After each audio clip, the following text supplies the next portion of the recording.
দেশেই আছেন আলোচিত পুলিশ কর্মকর্তা মনিরুল ইসলাম এমন দাবি করে চ্যানেল 24-কে জানিয়েছেন জঙ্গি ভয়ে আত্মগোপনে তিনি। তবে দায় নিতে নারাজ জুলাই হত্যাকাণ্ডের। বলেন হত্যা মামলা সহ তার বিরুদ্ধে আনা অভিযোগ প্রমাণ করতে পারলে স্বেচ্ছায় আত্মসমর্পণ করবেন তিনি।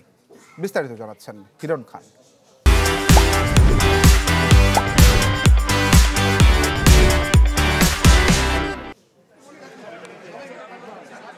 গেল 15 বছরে পুলিশের প্রভাবশালী আলোচিত নাম মনিরুল ইসলাম। এই সময়ে পুলিশের ভাষায় জঙ্গি অভিযান থেকে শুরু করে গুম, বিচার বহির্ভূত হত্যা, গ্রেপ্তার, ক্যামেরা ট্রায়াল অনেক কিছুর প্রচলন পুলিশের সাবেক শীর্ষ এই কর্মকর্তার হাত ধরে।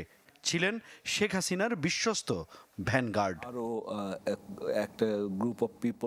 ছাত্র জনতার গণ অভ্যুত্থানে আওয়ামী লীগ সরকারের পতনের পর থেকেই আড়ালে তিনি। দীর্ঘ নীরবতা ভেঙে হঠাৎ সরব সামাজিক যোগাযোগ মাধ্যমে। এরই সূত্র ধরে চ্যানেল 24 যোগাযোগ করে আলোচিত এই পুলিশ কর্মকর্তার সাথে। শেখ হাসিনার আমলে বাহিনী হিসেবে পুলিশের দলীয়করণের নেপথ্যে মনিরুল ইসলাম এমন অভিযোগ রয়েছে তার বিরুদ্ধে। এরই মধ্যে জুলাই আগস্ট হত্যাকাণ্ডের একাধিক মামলার আসামিও হয়েছেন তিনি। মামলা 16-17টা হয়ে গেছে। অবশ্য অর্ধেকের বেশি হলো যখন আমি বিদেশ ছিলাম কিংবা ফ্লাইটে ছিলাম। ওই সময় সরকারের যারা ছিল বা সরকারের সাথে যারা ঘনিষ্ঠ ছিল, আমিও ঘনিষ্ঠ ছিলাম, নিঃসন্দেহে সরকারের প্রতি লয়াল ছিলাম। গণমাধ্যমে খবর আসছে আন্দোলন দমাতে শেখ হাসিনার কাছ থেকে 4 আগস্ট 25 কোটি টাকা নিয়ে এসেছিলেন এসবি অফিসে, যা পরে লুট করে নেয় তারই বিশ্বস্ত কয়েকজন। তবে তা অস্বীকার করেন তিনি। এটার কোনো ভিত্তি নাই, 1 টাকাও আনি নাই, 1 টাকাও দেয় নাই। এসবি কে টাকা কেন দিবে? দিলে ডিএমপি কে দিবে, র‍্যাব কে দিবে, যারা সরাসরি যুদ্ধ করতেছে।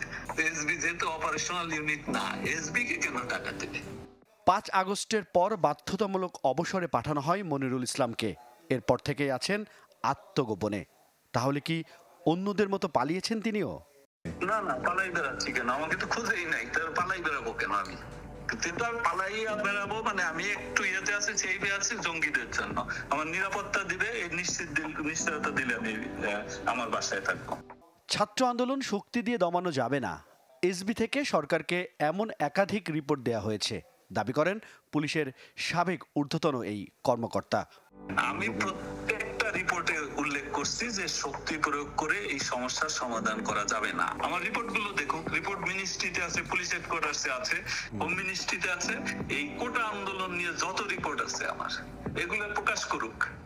সামনের পরিস্থিতি আইনিভাবে মোকাবেলা করার কথা জানান তিনি। আত্মসমর্পণ যদি আমাকে বলে যে বললে আমি আত্মসমর্পণ করব। তদন্ত করে দেখুক কোথাও আমার পেশাদারিত্বের বাইরে কোনো ইয়ে আছে কিনা। পুলিশের প্রতি মানুষের ঘৃণা বেড়েছে বলেও স্বীকার করেন সাবেক অতিরিক্ত পুলিশ মহাপরিদর্শক মনিরুল ইসলাম। পুলিশের প্রতি ওভারঅল ঘৃণা তৈরি হয়েছে। হিরণ খান, চ্যানেল 24, ঢাকা।